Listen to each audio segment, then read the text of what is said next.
Bienvenidos a mi podcast Bienestar basado en la evidencia. Soy su anfitrión, Efraín Riveros, Dr. Efraín. En este espacio dedicaremos nuestro tiempo a explorar el mundo de la salud y el bienestar desde una perspectiva científica y práctica. Navegaremos a través de la literatura médica más relevante, analizaremos la robustez estadística de estudios científicos importantes y descifraremos los resultados que realmente pueden aplicarse en nuestra vida diaria. Ya sea que esté buscando comprender mejor una enfermedad, mejorar su bienestar general o simplemente le apasiona la ciencia detrás de la salud, este es el lugar para usted. Acompáñeme en este viaje de descubrimiento y entendimiento. Este podcast va a ser presentado en 3 formatos distintos. Uno de ellos va a consistir en mi investigación acerca de los diferentes aspectos de salud que pueden ser importantes para la población general. ¿De dónde surge esta iniciativa? Cuando yo cumplí 50 años me di cuenta que iba a empezar el segundo tiempo de mi vida. De alguna manera creo que alcancé la vejez de la juventud y la juventud de la vejez. Y como toda juventud es una oportunidad de cambiar el rumbo de la vida. Creo yo que las decisiones que yo tome después de los 50 años van a determinar lo que va a pasar en el segundo tiempo de mi vida. Muchas cosas se daban por descontadas antes de los 50 años porque la salud era por defecto lo que siempre ocurría. O sea, todos los días uno se siente bien, no le duele nada, ocasionalmente le da una gripa y ya. Después de los 50 años empieza uno a tomar conciencia de que puede enfermarse. Y entonces me vino a la cabeza, bueno, si eso puede ocurrir, tratemos de prevenirlo. Hay muchas enfermedades al acecho. Unas tienen como más fama que otras. Entonces, enfermedad cardiovascular, cáncer, enfermedad de Alzheimer, limitaciones funcionales. Todas ellas tienen causas. Y vemos que cuando entra uno a YouTube, Instagram, cualquier red social, hay muchísima información. Mucha de esa información es seria, pero hay otra parte de esa información que es pura charlatanería. Creo que es mi deber investigar, buscar lo que dice la evidencia médica, digerirla y presentarla de una manera entendible para que las decisiones que tomemos sobre nuestra salud desde el punto de vista preventivo y eventualmente terapéutico estén siempre basadas en rigor científico y no simplemente en consejos que no tienen base científica. De esta manera, creo yo que es importante organizar y estructurar la forma en que se presenta la información. Particularmente creo que debo cerrar el gap o la brecha que existe entre la información científica con estadística difícil de entender ocasionalmente y las recomendaciones para que la gente las aplique, ¿no? En ese sentido, la forma en que lo voy a hacer es, empiezo analizando un aspecto de la salud. El primero que voy a empezar a analizar es el ejercicio. Voy a hablar primero de las bases fisiológicas del ejercicio. En un futuro hablaré de enfermedades específicas y su fisiopatología. Y después de hacer ese análisis general, fácil de entender, de fisiología y fisiopatología, me voy a concentrar en las publicaciones que se refieren a esto, cuáles son útiles, cuáles no son útiles, y voy a poder emitir unas recomendaciones. Y esas recomendaciones, la idea es que a las personas les sirvan. Aquí quiero dejar claro que esto no es una consulta médica, ni estoy haciendo consejos médicos que reemplacen la consulta médica. De la misma manera, no tengo ningún conflicto de intereses con industria farmacéutica ni con fabricantes de equipos médicos. Habiendo dicho esto, voy a empezar con el tema de ejercicio. El ejercicio afecta muchísimos órganos. El órgano central es el músculo esquelético, pero el ejercicio afecta o tiene influencia sobre todas las vías metabólicas, tiene influencia sobre el sistema cardiovascular también. Entonces vamos a analizarlo desde las diferentes perspectivas. Vamos a empezar con el músculo. ¿Qué pasa en el músculo cuando empezamos a hacer ejercicio? Cuando empezamos a hacer ejercicio, inicialmente el músculo es capaz de reaccionar. O sea, usted está sentado y de un momento a otro decide salir a correr. Las primeras fibras que recluta se llaman fibras tipo 2.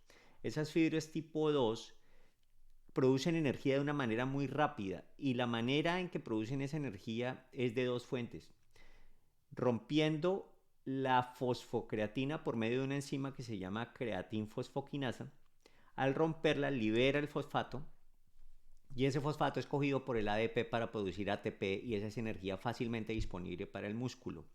Si usted dependiera únicamente de ese mecanismo, esto dura solo unos segundos. Entonces tiene que regenerar esa fosfocreatina en un ciclo ATP-ADP para que el fosfato vuelva a ser capturado por la creatina y vuelva a formarse fosfocreatina para que el ciclo se repita. Pero aún así es imposible sostener el ejercicio únicamente a punta de fosfocreatina. Al mismo tiempo que la fosfocreatina libera el fosfato, también el glucógeno es roto o libera glucosa. El glucógeno es una sustancia que se encuentra en el músculo y ese glucógeno almacena glucosa. Cuando se activa la glucógeno fosforilasa, que es una enzima que, por decirlo así, lo rompe, este glucógeno libera glucosa. Inicialmente un tipo de glucosa fosfatada que va a ser convertido en fructosa fosfatada, y esta va a terminar entrando a un ciclo que se llama glucólisis anaerobia. Esa glucólisis anaerobia es capaz de producir 3 moléculas de ATP. Ese ATP lo utiliza el músculo para poder hacer el ejercicio. Esto dura un poco más, puede durar hasta 1 minuto y medio como fuente de energía cuando usted empieza a hacer ejercicio. En la medida en que usted va o continúa haciendo ejercicio, lo que se ve es que otras fibras se empiezan a reclutar. Estas se llaman fibras tipo 1. Las fibras tipo 1 son un poco más sofisticadas porque ellas utilizan un mecanismo que se llama fosforilación oxidativa, que es muchísimo más eficiente, pero no se recluta tan rápido como los dos que acabo de mencionar ahorita. Esta fosforilación oxidativa depende de que la glucosa, en lugar de seguir glucólisis anaerobia, en algún momento se desvíe y entre al ciclo de Krebs o ciclo tricarboxílico. Esa entrada al ciclo de Krebs depende de una enzima que se llama piruvato deshidrogenasa, que es regulada durante el ejercicio. Cuando el ejercicio es sostenido, es un mecanismo, como dije anteriormente, muy eficiente, que produce 36 ATPs cada vez que entra al ciclo de Krebs, produce CO2 y produce agua. Y también es interesante ver que en la medida en que el ejercicio se mantiene, se está produciendo hidrógeno y el músculo se vuelve más ácido. Esa acidez en el músculo con el tiempo puede disminuir el rendimiento. Sin embargo, el músculo, en la medida en que usted entrena, empieza a producir unas sustancias buffer que tratan de amortiguar ese efecto de la acidosis dentro del músculo, y usted aguanta más. Esa es una de las razones por las cuales, en la medida en que usted se entrene, cada vez se cansa menos y tiene mejor rendimiento. No es la única razón, pero es una de las razones.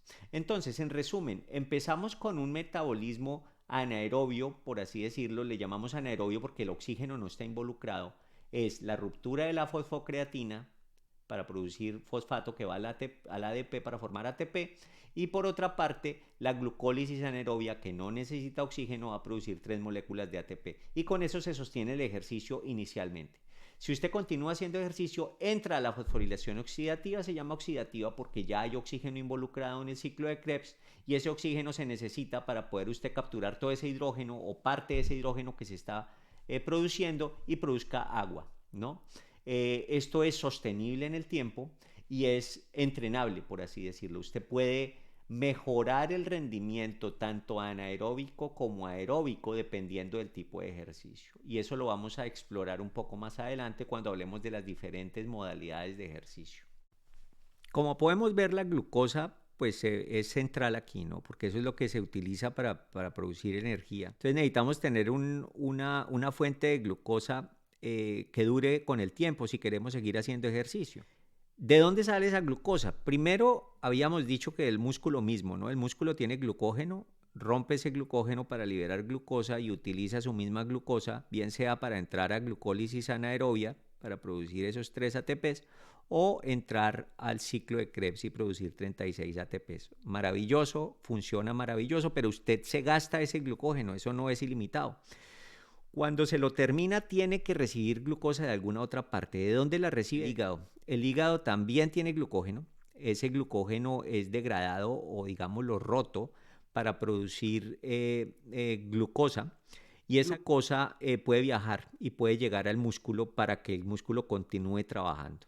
Esa glucosa, para poder entrar al músculo, utiliza un receptor que se llama GLUT2. Ese receptor es como un transportador para la glucosa y está modulada su actividad por la insulina, y de eso vamos a hablar más adelante, porque les dije que la glucosa es importante. Bueno, la insulina puede ser inclusive más importante, pero vamos a hablar de eso más adelante. Por ahora, quedémonos en lo básico, y es que la glucosa pues va a entrar al músculo a través de ese transportador que se llama GLUT2, y el músculo sigue trabajando y utilizando su glucosa para glucólisis aerobia y anaerobia, dependiendo del tipo de fibra que esté trabajando.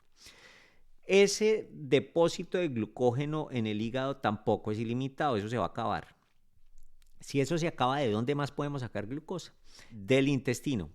¿Cómo? Pues comiendo. Entonces usted come y cuando la gente usted ve que está corriendo carreras en una maratón, por ejemplo, ellos utilizan suplementos azucarados, y ese azúcar se absorbe muy rápidamente porque es elemental y va a pasar directamente al músculo, y el músculo la puede continuar utilizando. Tampoco es una fuente ilimitada.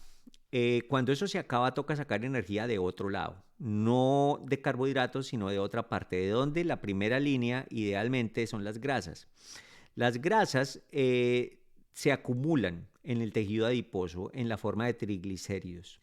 Esos triglicéridos están allí guardados, son nuestros enemigos muchas veces en el contexto de obesidad, pero tienen utilidad en el contexto del ejercicio. Se pueden romper también a través de lipasas. Esas lipasas están bajo control hormonal de cortisol, de catecolaminas, y en resumen lo que pasa es que los triglicéridos se dividen en ácidos grasos libres y glicerol. Hablemos primero de los ácidos grasos libres. Esos viajan, se van al hígado, donde ocurre una beta oxidación de ácidos grasos para producir cuerpos cetónicos, y los cuerpos cetónicos son una fuente de energía. Los cuerpos cetónicos se producen, son importantes para el metabolismo muscular, pero también son importantes para el cerebro. Se vuelven interesantes cuando hablamos de ayuno, y a eso le vamos a dedicar un capítulo cuando hablemos de ayuno intermitente y las diferentes formas de ayunar y de disminuir la ingesta calórica. Los cuerpos cetónicos se vuelven una fuente importante de energía. Pero en el contexto del ejercicio, digamos que empiezan a tomar el lugar de la glucosa cuando no hay suficiente glucosa. Entonces vamos bien hasta ahí. ¿Qué pasa con el glicerol que salió del tejido graso? Porque dijimos, ahí el triglicérido se rompe en dos, ¿no? En glicerol y ácidos grasos libres. Ya dijimos qué hacemos con los ácidos grasos libres. Ahora el glicerol, ¿para dónde coge? El glicerol se va también para el hígado a empezar un proceso que se llama gluconeogénesis. El hígado no se queda esperando a que le llegue glucosa, él la produce de donde se pueda. Y en este caso el glicerol es una fuente muy buena para entrar en gluconeogénesis, para que el hígado produzca nueva glucosa y se la siga mandando en este caso al músculo y se mantenga el ejercicio en el tiempo. Usted puede utilizar glicerol, pero no solo glicerol para producir glucosa, también puede utilizar el lactato mismo que se está produciendo en el músculo. Ese lactato que estaba causando acidosis muscular y que lo han asociado con dolor muscular después del ejercicio, ese mismo lactato puede ir al hígado, y en el hígado va a entrar en gluconeogénesis para que se produzca nuevamente glucosa y el ciclo se repite. Y esto es una fuente que sostiene el ejercicio por más tiempo. Ahora, si definitivamente ya no hay más sustrato, se gastó toda la glucosa, no tiene la capacidad por la razón que sea de movilizar los ácidos grasos que usted necesita, pues le va a tocar empezar a usar proteínas para producir glucosa, pero esto no es ideal. Alanina es un aminoácido que puede entrar en gluconeogénesis para que usted produzca glucosa, pero no es el sustrato ideal, porque esto sería como utilizar los cimientos de la casa para producir fuego en la chimenea. O sea, no tiene como mucho sentido fisiológico, pero en una situación de estrés y de emergencia se puede utilizar para sostener el metabolismo. Entonces, hasta ahí vamos resumiendo. Vamos resumiendo que la glucosa es central, que la glucosa sale del glucógeno muscular, cuando eso se acaba sale del glucógeno del hígado, cuando eso se acaba sale de los ácidos grasos libres para producir ATP, y por otra parte el proceso se puede autosostener por medio de la gluconeogénesis utilizando glicerol, utilizando lactato y si es el caso alanina, pero no es que sea muy recomendable. Hasta ahí vamos y vamos a seguir adelante. Ahora, todo esto suena interesante, ¿no? Fisiología del ejercicio, pero pues esto no es un curso de fisiología. Queremos es aplicarlo a la vida diaria. El ejercicio, a menos que usted sea un atleta, tiene implicaciones en cuanto a sus actividades de la vida. ¿A qué me refiero con esto? Si usted está teniendo problemas manteniendo su peso, por ejemplo, el rol del ejercicio ahí es importante para usted. Entonces enfoquémonos un poquito en la obesidad y el ejercicio. Tuve la oportunidad de hablar con el doctor Vasilis Mugios, autor de un artículo bien interesante del efecto del ejercicio en la obesidad, y ahorita voy a ponerles un corto de lo que discutí con él que tiene relevancia para lo que estamos hablando. Y vemos que para simplificar las cosas, para usted mantener su peso necesita tener siempre un equilibrio entre lo que consume y lo que gasta. Si usted come mucho y no se mueve, a menos que usted tenga una enfermedad gravísima, va a engordarse, ¿no? ¿Qué debemos hacer? O come menos o gasta más. Hoy que estamos hablando de ejercicio, enfoquémonos en la parte de gastar más. Entonces, usted puede gastar más haciendo ejercicio. ¿Qué tipo de ejercicio? Vamos a ver. Por ahora, escuchemos al doctor Mugios y su análisis acerca de esa balanza entre consumo de energía y gasto de energía. Quiero que le pongan muchísima atención al momento en que él se refiere al efecto acumulativo durante el día. No es únicamente que usted haga ejercicio en 10 minutos, sino que todo lo que va haciendo durante el día suma. Escuchemos al doctor Mugios. So we can imagine our body as having scales, like the old-fashioned scales that you can see, for example, justice holding. So if we place energy intake on one scale, the more energy we take in, the more calories, the more we eat, goes in this direction. The more energy we spend in our everyday activities, including exercise, goes in this direction. So ideally, we would like the two scales to be at the same level. So will it be the same if the additive amount of exercise throughout the day would have the same effect as putting it together in 30, 40 minutes? Yes, because as I said, what matters on the scale is the amount of energy that we spend. So people should choose forms of exercise that will maximize their energy expenditure. If there are people who can do that with high-intensity interval exercise, that's fine, because high-intensity interval exercise has the advantage of time efficiency. In other words, if you can do it, because it is very demanding, you can devote less time to it and have the same energy expenditure. If I can do high-intensity interval exercise, I may spend in 10 minutes the same amount of calories that I spend doing 30 minutes of jogging. Es interesante ver cómo lo presenta el doctor Mugios y se enfatiza mucho el concepto de la balanza entre lo que se consume y lo que se gasta. Hay otro aspecto energético, porque vamos a entrar un poco más en el uso de la energía cuando se hace ejercicio. Hay otro aspecto que quiero puntualizar aquí. La energía total que usted gasta durante el ejercicio la puede dividir en partes. hay una energía que usted gasta en reposo así no se mueva y es una cantidad significativa, o sea, estamos hablando de, pueden ser 1500 a 2000 calorías diarias. Es bastante, así usted no se mueva. Pero por encima de ese metabolismo basal, también hay un gasto de energía relacionado con la actividad. Ese a su vez se puede dividir en dos. Esas dos partes en las cuales se divide son el gasto de energía por ejercicio y el gasto de energía no relacionado con ejercicio, que también se llama NEAT en inglés, NEAT, Non-Exercise Activity Thermogenesis. Hablé con el doctor Gary Hunter, especialista de la Universidad de Alabama, quien investiga en ejercicio, y él clarifica estos conceptos y ahorita vamos a escuchar un corto de lo que hablé con él. Y una de las cosas que me llamó la atención de la conversación que tuvimos con el doctor Hunter es que esa actividad, o mejor aún, el gasto energético relacionado con actividad que no es ejercicio, es supremamente importante. No solo porque usted se está moviendo y sin darse cuenta está gastando energía, sino porque cuando usted hace ejercicio, ese gasto energético llamado NEAT también aumenta. En otras palabras, cuando usted hace ejercicio, el tiempo en que no está haciendo ejercicio, pero se está moviendo, gasta más energía que si no hubiera hecho ejercicio.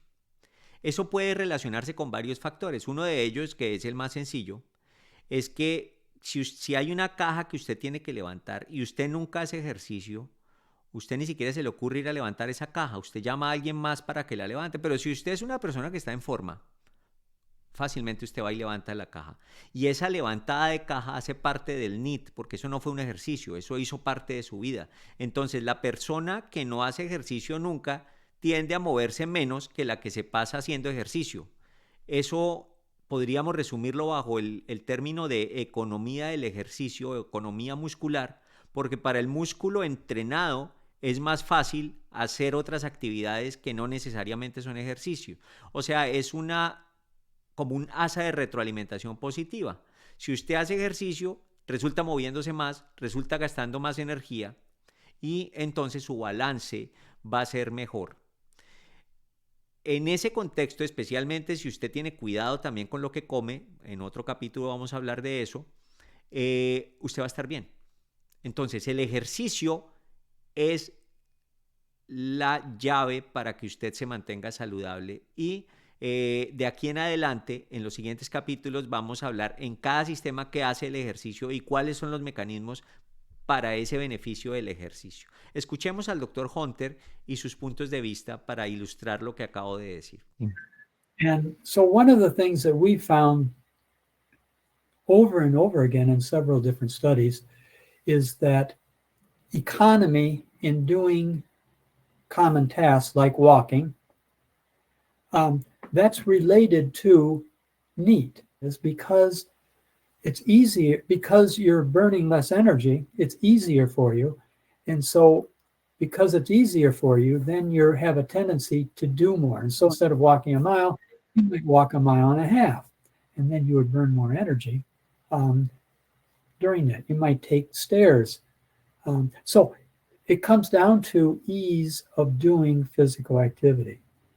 If it's easy for you, then people are more apt to be physically active, more physically active, I mean. Entonces, se gasta energía de distintas formas.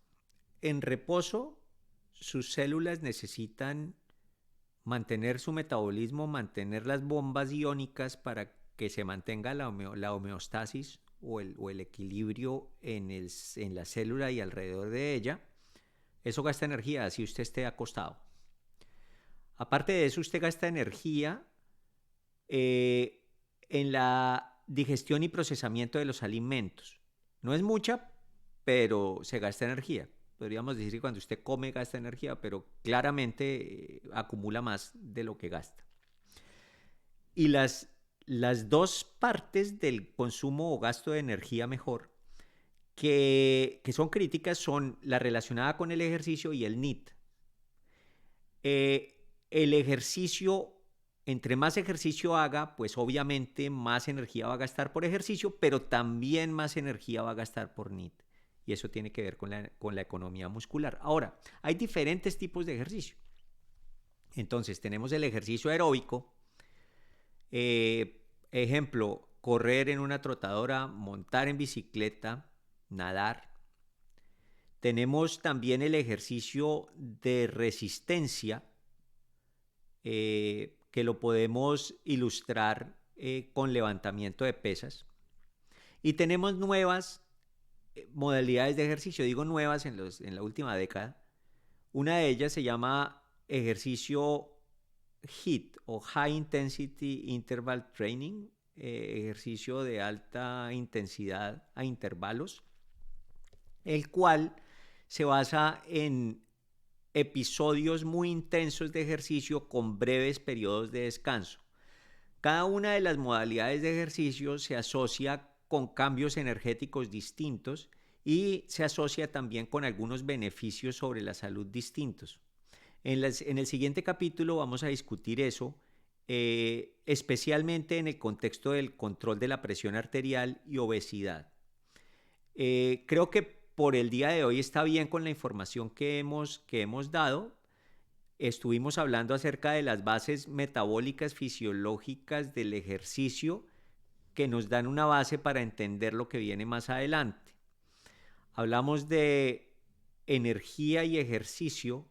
Empezamos a hacer una introducción hacia el rol del ejercicio en la obesidad y de aquí en adelante la jornada sigue. En el siguiente capítulo, como dije anteriormente, vamos a desglosar los diferentes tipos de ejercicio y los beneficios para la salud. Estamos explorando nuevos caminos y ustedes van a ir caminando conmigo. Como ven, en la medida en que voy hablando, más cosas se me van viniendo a la cabeza y hay preparación detrás de esto. Estoy apalancándome en las conversaciones que he tenido con autores de artículos en mi podcast en inglés que se llama Decoding Healthcare Research, para los que estén interesados en escuchar las conversaciones que tengo con diferentes autores. Y estoy centrando todas mis conversaciones en hechos científicamente comprobados, que es la idea de este podcast. Espero que lo hayan disfrutado y nos vemos en el siguiente capítulo.